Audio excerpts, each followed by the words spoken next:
Hello friend, welcome to your own channel daily stock. तो दोस्तों, इस वीडियो के अंदर हम गो फैशन के डिटेल्ड एनालिसिस के बारे में बात करेंगे और जानेंगे कि आपको गो फैशन के अंदर इन्वेस्ट करना चाहिए या नहीं। चलिए शुरू करते हैं।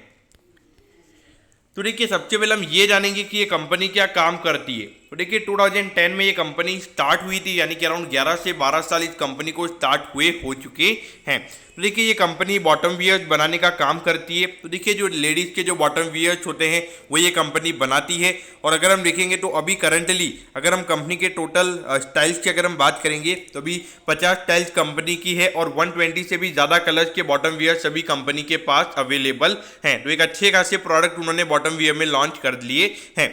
अगर कंपनी की ब्रांड की अगर हम बात करेंगे तो गो कलर्स के ब्रांड के नाम से कंपनी अपने प्रोडक्ट को सेल करती है। तो मेरे ख्याल से अगर आपके घर में कोई लेडी वगैरह है तो वो कभी गो कलर से बॉटम वियर लेके आए होंगे, या फिर उसके अलावा अगर आपने कहीं मॉल्स वगैरह में अगर आप गए होंगे तो वहाँ पे आपने गो कलर्स का शोरूम देखा होगा। तो वही ये कंपनी हमें यहाँ पे नजर आती है।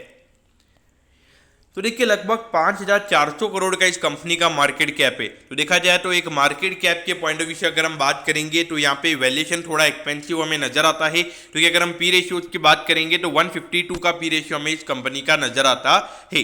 लेकिन देखिए, पिछले साल का जो अप्रैल से जून वाला क्वार्टर था वहाँ पे हमने कोविड की सेकंड वेव देखी थी, तो इसकी वजह से ये इंपैक्ट रहा है। बाकी अगर हम उसे इग्नोर भी करेंगे तो भी अराउंड 100 के लगभग का पी रेशियो कंपनी का आता है। अगर हम बुक वैल्यू की बात करेंगे तो अराउंड 81 रुपीज़ की कंपनी की बुक वैल्यू है। तो इसके भी कंपैरिजन में अगर हम देखेंगे तो अराउंड 12 to 13 टाइम्स के बुक वैल्यू के नंबर पे ये स्टॉक हमें ट्रेड होता हुआ नजर आ रहा है।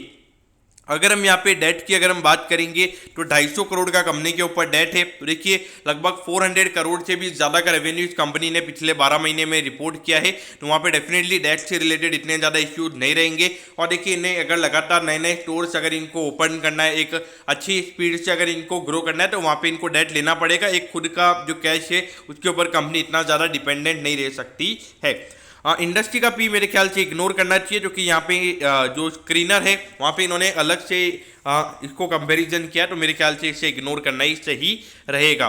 बाकी आरओसी और आरओई के नंबर्स की अगर हम बात करेंगे तो ये नंबर अभी इतने अच्छे नहीं है। लेकिन देखिए, जैसे जैसे जो नेट प्रॉफिट का नंबर है वो कंपनी का ग्रो होता चला जाएगा तो वहाँ पे डेफिनेटली ये नंबर्स ग्रो हो जाएंगे। तो अब अगर हम यहाँ पे कंपनी के पिछले 4 साल के फाइनेंशियल ट्रेंड के बारे में अगर हम बात करेंगे तो देखिए, एक चीज़ आपने यहाँ पे फोकस करनी चाहिए कि ये जो 1920 वाला फाइनेंशियल ईयर था, यहाँ पे कंपनी के जो रेवेन्यू के नंबर्स थे वो अराउंड 35% से ग्रो हुए थे। लेकिन अगर हम नेट प्रॉफिट के नंबर्स की अगर हम बात करेंगे तो ये नंबर 70% से ग्रो हुआ था।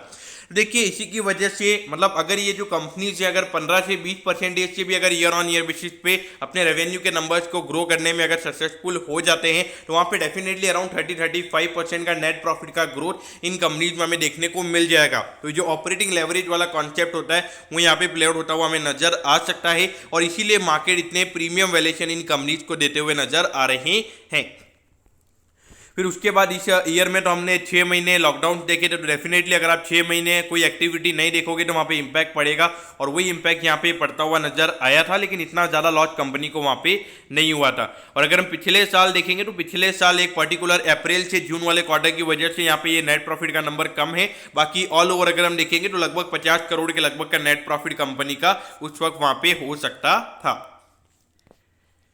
तो ये देखिए, अगर हम यहाँ पे कंपनी के रेवेन्यू के नंबर्स की अगर हम बात करेंगे तो देखिए 90 करोड़, फिर उसके बाद में 112 करोड़, फिर 142 करोड़, और उसके बाद में पिछले क्वार्टर में 116 करोड़ का रेवेन्यू का क्वार्टर कंपनी का इस क्वार्टर में रहा है। तो देखिए, इस क्वार्टर में रेवेन्यू का नंबर कम क्यों था, क्योंकि देखिए हमने जो फर्स्ट मंथ है यानी कि जो जनवरी वाला मंथ था वहाँ पे ओमिक्रॉन से रिलेटेड इकोनॉमी में इश्यूज चल रहे थे, तो उसकी वजह से ये इम्पैक्ट रहा है। बाकी इतना ज़्यादा इंपैक्ट हमें देखने को नहीं मिला है। बाकी अगर हम प्रॉफिटेबिलिटी की बात करेंगे तो प्रॉफिटेबिलिटी भी ऑलमोस्ट अगर हम देखेंगे तो हर क्वार्टर में लगभग 10 करोड़ से ज़्यादा की प्रॉफिटेबिलिटी हमें देखने को मिल रही है। सिर्फ एक पर्टिकुलर क्वार्टर में यहाँ पे कंपनी के 7 करोड़ की प्रॉफिटेबिलिटी ही थी, तो वो एक नॉर्मल क्वार्टर था, मेरे ख्याल से उसे इग्नोर करना चाहिए। तो देखिए अब अगर हम यहाँ पे प्रमोटर्स की होल्डिंग की अगर हम बात करेंगे तो 52.79% की जो होल्डिंग है वो प्रमोटर्स के पास है। पिछले क्वार्टर में अगर हम देखेंगे तो एफआईआई ने अपनी होल्डिंग को 10.42% से 7.64% कर दिया है, यानी कि ऑलमोस्ट अगर हम देखेंगे 2.5 से 3% से उनकी होल्डिंग यहाँ पे कम हुई है। लेकिन एट द सेम टाइम अगर हम देखेंगे तो डीआईएस की होल्डिंग यहाँ पे उतने ही परसेंटेज से बढ़ी है, लेकिन यहाँ पे जो रिटेल इन्वेस्टर्स की होल्डिंग है वो यहाँ पे 0.07% से कम हुई है। तो देखा जाए तो यहाँ पे नॉर्मली अगर हम देखेंगे जो शेयर होल्डिंग पैटर्न है सबका ऑलमोस्ट एक अच्छा खासा होल्डिंग पैटर्न नजर आता है। तो ना तो इसे ज़्यादा पॉजिटिव बोलेंगे और ना इसे हम ज़्यादा नेगेटिव बोलेंगे। तो अब अगर हम यहाँ पे पीयर कंपैरिजन के बारे में अगर हम बात करेंगे तो देखिए एक रेमंड इसकी एक कंपनी है जिससे हम इसको कंपेयर कर सकते हैं, जिसका वैल्यूएशन अगर आप देखोगे सिर्फ 15 के पी रेशियो पे वो कंपनी ट्रेड हो रही है। बाकी मेरे ख्याल से जो ट्राइडेंट वगैरह ये कंपनी ज़्यादा अगर हम देखेंगे ब्रांड पे फोकस नहीं करते और पूरा जो रिटेल डिस्ट्रीब्यूशन होता है उसके ऊपर इन कंपनीज का फोकस नहीं है। तो डेफिनेटली अगर आप देखोगे इसको, अगर आपको इस कंपनी को अगर आपको कंपेयर करना है तो देखिए जो ट्रेंड कंपनी है, जो डीमार्ट कंपनी है, इन कंपनीज से आपको कंपेयर करना पड़ेगा क्योंकि ये रिटेल फुटप्रिंट पे ये कंपनीज अभी काम करती है। तो डेफिनेटली उनसे कंपेयर करना यहाँ पे सही रहेगा। तो देखिए 1013 रुपीज़ पे ये स्टॉक अभी ट्रेड हो रहा है, लगभग 1300 रुपये से ज़्यादा का इसका ऑल टाइम हाई है, यानी कि 20% से भी ज़्यादा का करेक्शन ऑल टाइम हाई से हो चुका है। तो ऐसे टाइम पे आपने यहाँ पे क्या करना चाहिए? तो देखिए अगर आपने ऑलरेडी इस कंपनी में इन्वेस्ट किया हुआ है तो मेरे ख्याल से आपने बने रहना चाहिए। लेकिन उसके अलावा अगर हम देखेंगे आपको ऐसा लगता है कि ये जो आने वाले टाइम पे इंडिया की जो स्पेंडिंग है वो काफ़ी ज़्यादा बढ़ सकती है और इस कंपनी के जो रेवेन्यू के नंबर्स अराउंड 20-25% CAGR से ग्रो हो सकते हैं, तो ये आपने यहाँ पे इन्वेस्टेड रहना चाहिए। अगर आपको लगता है कि ऐसा नहीं है कि यार 10 से 12% की ग्रोथ ये कंपनी देगी तो वहाँ पे आपके रिटर्न नेगेटिव भी हो सकते हैं।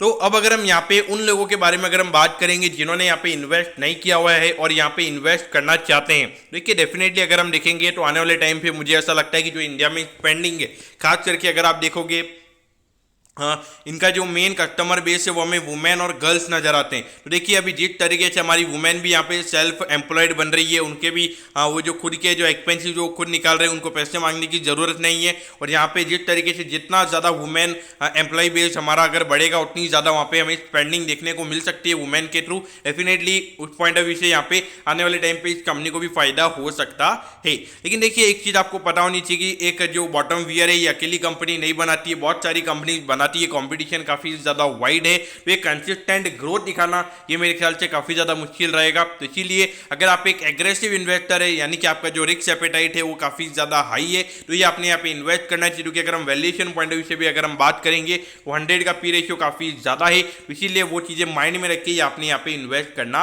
चाहिए। मेरे ख्याल से जो कंजर्वेटिव और मॉडरेट काइंड ऑफ इन्वेस्टर है जिनका रिस्क एपेटाइट काफी कम है, उन्हें तो टोटली अवॉइड करना ही सही रहेगा। भले ही 2-3% का अल्फा यहाँ पे क्रिएट हो सकता है, लेकिन वहां पे एट द सेम टाइम आपको रिस्क भी पता होना चाहिए।